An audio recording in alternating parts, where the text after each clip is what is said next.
BTR চৰকাৰে নিযুক্তি প্ৰক্ৰিয়া আৰম্ভ কৰিছিল নিযুক্তিসমূহ কেতিয়া হ'ব বিশেষকৈ এতিয়া যেটো নেকি আমাৰ পিজিটি আৰু জিটি বুলি কয় গ্ৰেজুৱেট টিচাৰ আৰু পোষ্ট গ্ৰেজুৱেট টিচাৰ তেখেতসকলৰ এটা ফেচ ইণ্টাৰভিউ আছে সেইটো আৰম্ভ হৈ যাব কমিটি এপ্ৰুভ কৰা হ'ল সব হ'ল এইটো সোনকালে হৈ যাব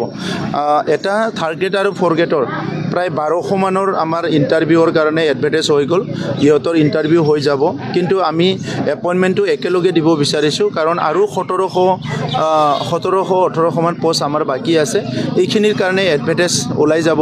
2 দিনত আৰু গোটেইকেইটা ইণ্টাৰভিউটো লৈ একেবাৰতে আমি এপইণ্টমেণ্টটো দিম বুলি ভাবিছোঁ গতিকে CSBৰ চেয়াৰমেন ডাঙৰীয়া আৰু আমাৰ যিটো ছেক্ৰেটাৰী তেখেতসকলে কাম কৰি আছে আৰু বড়োলেণ্ড ইউনিভাৰ্চিটিৰ দ্বাৰাই আমি ইণ্টাৰভিউবিলাক লৈ আছোঁ বিটিআৰ চৰকাৰে নিযুক্তি প্ৰক্ৰিয়া আৰম্ভ কৰিছিল নিযুক্তিসমূহ কেতিয়া হ'ব বিশেষকৈ এতিয়া যেটো নেকি আমাৰ পিজিটি আৰু জিটি বুলি কয় গ্ৰেজুৱেট টিচাৰ আৰু পোষ্ট গ্ৰেজুৱেট টিচাৰ তেখেতসকলৰ এটা ফেচ ইণ্টাৰভিউ আছে সেইটো আৰম্ভ হৈ যাব কমিটি এপ্ৰুভ কৰা হ'ল সব হ'ল এইটো সোনকালে হৈ যাব এটা থাৰ্ড গ্ৰেড আৰু ফ'ৰ গ্ৰেডৰ প্ৰায় 1200 মানৰ আমাৰ ইণ্টাৰভিউৰ কাৰণে এডভাৰটাইজ হৈ গ'ল ইহঁতৰ ইণ্টাৰভিউ হৈ যাব কিন্তু আমি এপইণ্টমেণ্টটো একেলগে দিব বিচাৰিছোঁ কাৰণ আৰু 1700-1800 মান পোষ্ট আমাৰ বাকী আছে এইখিনিৰ কাৰণে এডভাৰটাইজ ওলাই যাব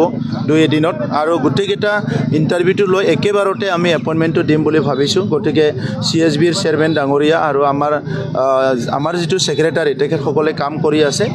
আৰু বড়োলেণ্ড ইউনিভাৰ্চিটিৰ দ্বাৰাই আমি ইণ্টাৰভিউবিলাক লৈ আছোঁ